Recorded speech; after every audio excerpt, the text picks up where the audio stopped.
Tamil cinema நேயர்களுக்கு அன்பு வணக்கம். வெல்கம் டு எம்டி3. இந்த ஷோல பிரசன்ட் அப்படிங்கிற பின்னிஷ் திரைப்படத்தினுடைய ரிவ்யூ தான் நம்ம பார்க்க போறோம். இந்த படம் விஆர் ஓடிடில தமிழ் டப்பிங்கோட அவைலபிளா இருக்கு.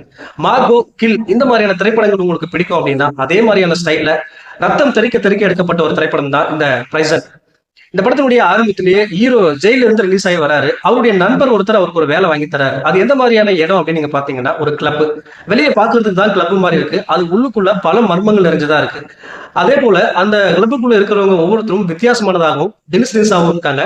அந்த சமயத்துல திடீர்னு ஒரு நபர் வந்து அந்த கிளப் மேல அட்டாக் பண்றாரு. தன்னுடைய தம்பியை காணும் அப்படின்ற மாதிரி.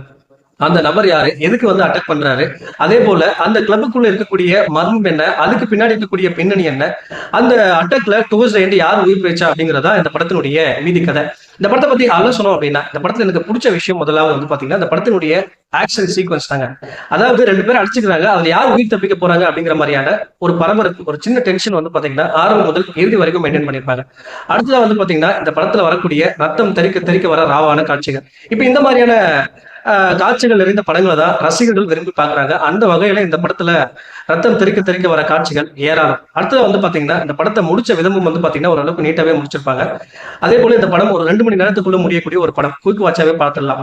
அடல் கண்டென்ட் வந்து பொறுத்த வரைக்கும் வந்து பாத்தீங்கன்னா ப்ராப்பரான அடல் கண்டென்ட் இருக்கு, அதுக்கேற்ற மாதிரி பிளான் பண்ணீங்க. பட் இந்த படத்தினுடைய பிரச்சனை அப்படின்னு நீங்க பாத்தீங்க அப்படின்னா அந்த பர்பஸ் ஆஃப் டிஃபைண்டிங் தாங்க. அந்த கிளப்புக்குள்ள மர்மங்கள் நிறைஞ்ச சில விஷயங்கள் இருக்கு, அதனுடைய பின்னணி என்ன அப்படிங்கிற அந்த டீட்டெயிலிங்கும் சரியா சொல்லல. அதே போல அந்த கிளப்பை அட்டாக் பண்ண நபர் இருக்காரு இல்லையா, அவருக்கு பின்னணி அதனுடைய டீட்டெயிலிங்கும் அப்படிங்கிறது வந்து பாத்தீங்கன்னா ப்ராப்பரா சொல்லல. குறிப்பா எந்த நோக்கத்துக்காக அடிச்சுக்கிறாங்க அப்படிங்கறத ப்ராப்பரா சொல்லவே இல்லை. ஆனா ரத்தம் தெறிக்க தெறிக்க அடிச்சுக்கிறாங்க. பட் என்னை பொறுத்த வரைக்கும் ஒரு டீசென்டான அட்டெம்ப்ட் அப்படின்னு தான் பாக்குறேன். பட் டைம் இருந்தா ஒன்ஸ் ட்ரை பண்ணி பாருங்க. இந்த படத்துக்கு நான் கொடுக்குற ரேட்டிங் 5 to 2.9. அடுத்த வருஷத்துல சந்திக்கிறேன். நன்றி, வணக்கம்.